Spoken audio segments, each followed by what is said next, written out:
हमें royal palace का scene दिखा जाता है। तो तभी वहां पर एम्परर कहता है ये तो बहुत ज्यादा रेयर है कि मेरी बेटी वो मुझसे विजिट करने के लिए आई है। और उसके सामने ही प्रिंसेस बैठी हुई थी। वो कहती है ओ फादर प्लीज मजाक करना बंद कर दे, मैं तो हमेशा आपके बारे में ही सोचती रहती हूँ। मुझे तो बस आपसे प्राइवेट में बात करनी थी, क्योंकि मुझे लगा था कि हम लोग इकट्ठे इतने देर तक टाइम नहीं गुजारते। तो उसका फादर कहता है चाहे ये फ्लैटरी है या फिर नहीं, लेकिन मैं खुश हूँ कि मेरी बेटी मुझसे मिलने के लिए आई। लेकिन ये फैक्ट कि मेरी बेटी को मुझसे बात करनी थी, इसका सिर्फ एक ही मतलब हो सकता है कि तुम्हें मुझसे कोई फेवर मांगना है। तो प्रिंसेस वो थोड़ा फ्लिंच होती है। वो कहती है मैं चाहती हूँ कि मैं मेक श्योर करूँ कि ड्यूक ऑफ वाइसलवेरी दोबारा कैपिटल में कभी ना लौट पाए। वो तो हमेशा से बहुत ज्यादा रूड थे, और अब जबकि वार खत्म हो गई है तो अब उनकी हमें कोई जरूरत नहीं है। आपको नहीं लगता कि ऐसे डेंजरस इंसान को एम्पीरियल पैलेस के इर्द गिर्द भटकने देना ये भी डेंजरस होगा? और वैसे भी ये कितना ट्रबलसम होगा ना अगर वो बाद में डिजास्टर खड़ा कर दे। मुझे यकीन है कि ग्रैंड ड्यूकल फैमिली उसको डिसअपियर हो जाना चाहिए। तो तब वो अपने फादर के हाथ में रखते हुए कहती है लेकिन एक और बात, मुझे लगता है कि यंग लॉर्ड रुआन प्लीज उनको एम्पीरियल पैलेस में रहने दें, सिर्फ उनको जिंदा छोड़ दें, क्योंकि जब तक मेरे पास वो है ना मेरे लिए बस ये काफी होगा। तो उसका फादर कहता है तुम ठीक कह रही हो, कैसिस की रिटर्न उसको प्रिवेंट करना ही होगा। तो तब वो कहता है वेरी वेल, मैं तुम्हारे प्रपोजल को एक्सेप्ट करता हूँ और अब से ड्यूक ऑफ वाइसलवेरी को कैपिटल से बैनिश कर दिया जाएगा, लेकिन ये डिफिकल्ट होगा कि मैं सिर्फ यंग लॉर्ड को छोड़ दूं। तो प्रिंसेस कहती है क्या? तो तब उसका फादर कहता है तुमने खुद ही कहा ना कि हम एक सीड ऑफ डिजास्टर को अकेला नहीं छोड़ सकते, तो चलो हम पूरे के पूरे हाउस ऑफ वेसलवेरी को एक ही चांस में खत्म कर देते हैं। क्या तुम्हें ऐसा नहीं लगता मेरी प्यारी बेटी? तो प्रिंसेस वो भी स्माइल करते हुए कहती है जी जी ऑफ कोर्स, मैं ये सब कुछ आप पे छोड़ती हूँ फादर। लेकिन तब उसका हाथ कांप रहा था। वो सोचती है नहीं मैं रुआन को खो नहीं सकती। लेकिन तब दूसरी तरफ हमें वाइसलवेरी डची दिखाई जाती है जहाँ पे रैबलर कोई लेटर पढ़ रही थी। तो वो सोचती है बगावत, आखिर हम लोग बगावत क्यों कर रहे हैं? क्योंकि चाहे जितना कुछ मर्जी हो जाए उन्होंने हमारी फैमिली के साथ बहुत ज्यादा बुरा किया, मेरे साथ भी, रुआन के साथ भी, कैलेक्स के साथ भी। और हम लोग अपने दिल में जितनी मर्जी रिजेंटमेंट रखे ना, ये फैक्ट चेंज नहीं होगा कि हम लोग बगावत कर रहे हैं और ड्यूक भी हमारे साथ शामिल है।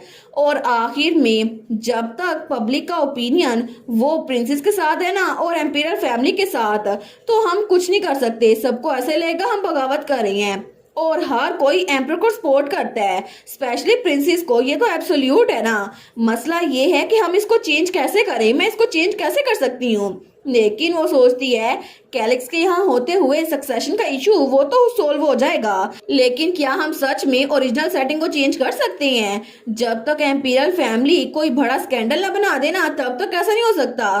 तो तभी बाहर से कोई आता है, वो कहता है आखिर तुम इतना क्या सोच रही हो? हमारी कहती है कैलिक्स, तो वहाँ कैलिक्स था, उसकी गर्दन पर लियोन था, वही ड्रैगन। वो कहता है मैंने तुम्हें कितनी बार बुलाया लेकिन तुम मेरी बात सुन ही नहीं रही थी। हमारी कहती है सॉरी मैं किसी बारे में सोच रही थी। तो वो कहता है तुम तो बड़ी गहरी सोच में डूबी हुई थी। तो हमारी कहती है एक मिनट पहले मुझे ये बताओ कि तुम्हारे कंधे पर ये लियोन क्या कर रहा है?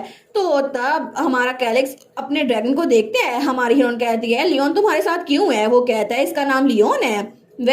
मुझे लगता है हम दोनों की बॉडी में ड्रैगन का ब्लड है, इसी वजह से इसे मेरे साथ कनेक्शन फील होता है और इसी वजह से ये तब से मेरे कंधे पे सोया हुआ है। फिर भी इसकी ग्रोथ बहुत ज्यादा स्लो है, पिछली बार जब मैंने इसको देखा था तब भी ये इतना ही था। तो हमारी हीरोइन कहती है क्या क्या तुम मुझसे पहले मिल चुके हो? तो कैलिक्स फ्लिंच होता है। वो कहता है मैं 10 साल पहले यहाँ पर आया था ना, और तब तुमने इस ड्रैगन के एग को पिक किया था, क्या तुम्हें याद नहीं है? हमारी कहती है क्या मैंने तुम्हें दिखाया था? वो कहता है एनीवेज ब्रेक के बारे में क्या ख्याल है? शार्लेट ने कहा था कि वो कुछ स्नैक्स लेकर आएगी। तो हमारी हीरोइन कहती है ये तो अच्छा आइडिया है, और थोड़ी देर बाद वहाँ पे बहुत सारे स्नैक्स आ गए थे। तो कैलिक्स कहता है अच्छा मुझे बताओ मसला है क्या? हमारी हीरोइन कहती है एग्जैक्टली ये कोई मसला तो नहीं है, बस ये कोई ऐसी चीज है जिसके बारे में मैं फिक्रमंद हो रही हूँ। तो कैलिक्स कहता है फिक्रमंद, मुझे बताओ। तो रेबलर कहती है मैं तो बस प्लान्स बनाने की कोशिश कर रही हूँ, इसी वजह से मुझे बड़ी परेशानी का सामना है, मैं डरी हुई भी हूँ, फिर भी मुझे हर चीज के बारे में फिक्र है। तो कैलिक्स कहता है क्या तुम वाइसलवेरी के रिटर्न के बारे में फिक्र नहीं कर रही? तो हमारन कहती है क्या? वो कहता है मैं तुम्हारे फादर और ब्रदर की बात कर रहा हूँ, तुम उनसे जल्दी मिलोगी तो उन पे फोकस करो ना, ये बगावत वगैरह तो हम बाद में सोच लेंगे। और वैसे भी जब मैं बैटलफील्ड में था ना तो एम्प्रेस से ज्यादा मैं तुम्हारे बारे में सोचा करता था, तो तुम्हारी फैमिली भी तुम्हारे बारे में सोच रही होगी। तो हमारी रैबलर सोचती है ये बिल्कुल ठीक कह रहा है, मैं अपने फादर से मिलना चाहती हूँ, इतने लंबे अरसे बाद मैं उनसे मिलूंगी और अपने भाई से भी। मैं तो फ्यूचर के बारे में फिक्रमंद हो रही हूँ जो अभी तक हुआ भी नहीं, लेकिन मैं भूल ही गई कि मुझे अपने करीबी लोग को वेलकम भी करना था। ड्यूक और मेरा भाई वो दोनों वापस आ जाएंगे, मुझे लगता है सारी चीजें ठीक हो जाएंगी, मैं उम्मीद करती हूँ वो जल्दी वापस आ जाए। लेकिन उसकी उम्मीद टूट चुकी थी क्योंकि कुछ ही दिनों बाद उनके वाइसलवेरी स्टेट के आगे किसने ब्लैक फ्लैग लहराया था। वो कहता है announcement to the house of वाइसलवेरी, एम्पीरियल फैमिली, उन्होंने डिक्लेयर किया है कि आप एक रिबेलियस फैक्शन में साथ दे रहे हैं। तो शार्लेट वो दरवाजे के बाहर देखती है तो वहां पर वो आदमी कहता है क्योंकि अभी के लिए किसी को भी ड्यूक वाइसलवेरी के रेस्टोरेंट में जाने की इजाजत नहीं है और ना ही बाहर निकलने की।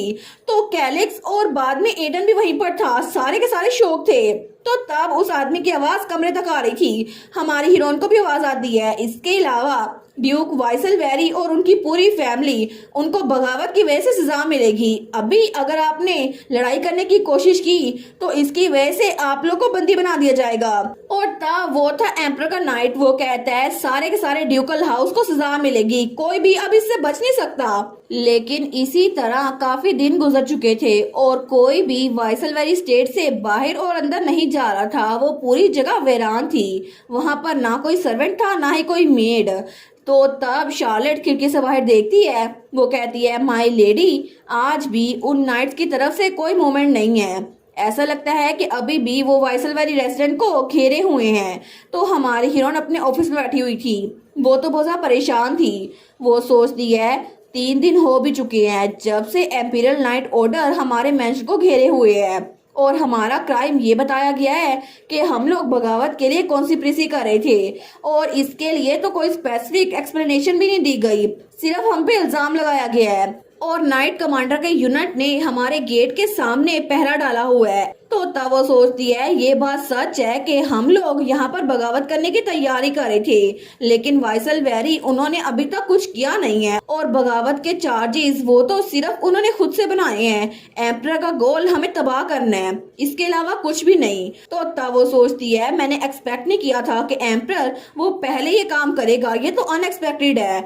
और अब जबकि वाइसलवेरी वो वार हीरो बन चुका है, फिर भी उन्होंने बिना किसी एविडेंस के हमें क्रश करने के लिए हम पे बगावत का इल्जाम डाल दिया। जहां तक मुझे पता है ना, ये सब कुछ एम्परर ने खुद ही किया है ताकि एम्परर जानबूझ के लोगों का यकीन अपनी तरफ कर सके।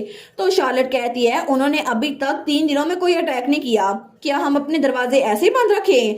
तो हमारी हीरोइन कहती है बाकी आम लोगों का क्या ओपिनियन है? वो कहती है उनका ओपिनियन वो तो थोड़ा गड़बड़ है, सबको लगता है कि ये थोड़ा ज्यादा हो गया है, लेकिन पूरे के पूरे इलाके में बगावत के चार्जेस की अफवाह फैल चुकी है। तो हमारी हीरोइन वो सोचती है अब हम क्या करें? वो कहती है ये फैक्ट कि उन्होंने अभी तक अटैक नहीं किया, इसका मतलब है उनके पास कोई जस्टिफिकेशन नहीं है और ये चार्जेस ये तो फैब्रिकेटेड है। लेकिन अभी के लिए मेक श्योर करना कि हम लोग पहले अटैक मत करें, और ये भी अननेसेसरी कन्फ्लिक्ट का बायस बनेगी क्योंकि पता नहीं वो लोग किस बात पे हमें और सजा दे दे।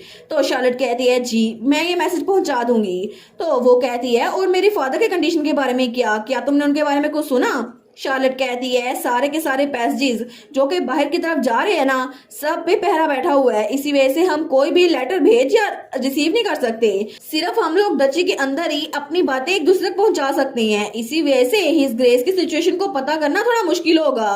तो हमारी हीरोइन सोचती है ये कितना टेरिबल है ना कि मेरे फादर ड्यूक, उनको पता भी नहीं यहाँ की सिचुएशन क्या है। अगर उनको ये ना पता हुआ और उन्होंने सच में बगावत शुरू कर दी तो फिर तो हम पे इल्जाम ज्यादा सख्त हो जाएगा। तो हमारी हीरोइन कहती है अगर वो लोग सिर्फ हमें ड्यूकल रेजिडेंस में बंद रखे फिर भी कॉमनर्स तो आगे पीछे जा सकते हैं ना, तो तुम कोई ऐसा तरीका ढूंढो जिसकी वजह से किसी कॉमनर के हाथ से ये पैगाम भेजो, और अभी भी सिचुएशन को ब्रेक करने का कोई रास्ता नहीं है। लेकिन हम लोग वही करेंगे जो हम कर सकते हैं। मुझे कुछ ना कुछ करना होगा। और तभी दूसरी तरफ हमें हालवे का सीन दिखा जाता है जहां से कैलिक्स और एडन गुजर रहे थे। कैलिक्स कहता है बाहर की सिचुएशन कैसी है, तो एडन कहता है डेडलॉक्स अभी तक है और इनिशियल मोमेंटम की तरह वो लोग अभी भी मूवमेंट नहीं कर रहे। तो कैलिक्स कहता है मुझे लगता है वो लोग सिर्फ टाइम बाय कर रहे हैं। ये फैक्ट कि उन्होंने फर्स्ट मूव नहीं किया ये तो अनएक्सपेक्टेड है, बल्कि ये तो थोड़ा शौक की बात है। तो एडन कहता है ये पहली बार नहीं है ना कि एम्परर ने लेडी के असैसिनेशन के लिए किसी को ऑर्डर दिया हो। और एडन को याद आता है कि जब एम्परर ने उसे भी हमारी हीरोइन को मारने के लिए भेजा था। लेकिन तभी कैलिक्स वो कहता है क्या तुमने क्या बोला, रैबलर की असैसिनेशन? तो एडन कहता है कि आपको पता नहीं था जब आप वाइसलवेरी में आए थे ना, असैसिनेशन ऑर्डर वो तो इशू कर दिया गया था। तो हमारा कैलिक्स वो कहता है क्या मतलब, मुझे डिटेल से बताओ, आखिर रैबलर पे हमला क्यों हो रहा था? और दूसरी तरफ हमें महल का सीन दिखा जाता है जहाँ पे कोई कहता है हमने सारे के सारे पैसेजेस ब्लॉक कर दिए हैं ड्यूकल रेजिडेंस में जाने के लिए, वो लोग तो आधा महीना भी टिक नहीं पाएंगे। तो एम्परर हंसते हुए कहता है फिर तो अच्छी बात है, मैं देखना चाहता हूँ कि वो लोग अपना सर झुका के मेरे सामने कैसे आएंगे। और वैसे भी जैसे ही ड्यूक और उसका बेटा वापस आए ना उनको जिंदा पकड़ लेना, और वैसे भी वो अपनी आर्मी को लेकर कैपिटल में आ रहे होंगे। ये बात ये साबित करने के लिए काफी है कि वो बगावत की प्लानिंग कर रहे हैं। तो उसके सामने वाला कहता है जी मैं समझ गया। तो एम्पर तो बड़ा खुश था, वो कहता है ये तो बहुत ही ज्यादा इजी था। वो दिल में सोचता है कैसियस मैं उम्मीद करता था कि तुम दोबारा कभी ना लौटो, लेकिन तुम जंग में भी मरे नहीं, लेकिन अब ये सारी गेम्स ये यहीं पर खत्म होगी। वो कहता है मेरा मैसेज नाइट ऑर्डर तक पहुंचा दो, अगर कोई भी मूवमेंट वाइसलवेरी पे एक हफ्ते के बाद ना आई तो फिर तुम लोग को अंदर जाना होगा और सारे के सारे रेजिडेंट्स को बाहर निकालना पड़ेगा।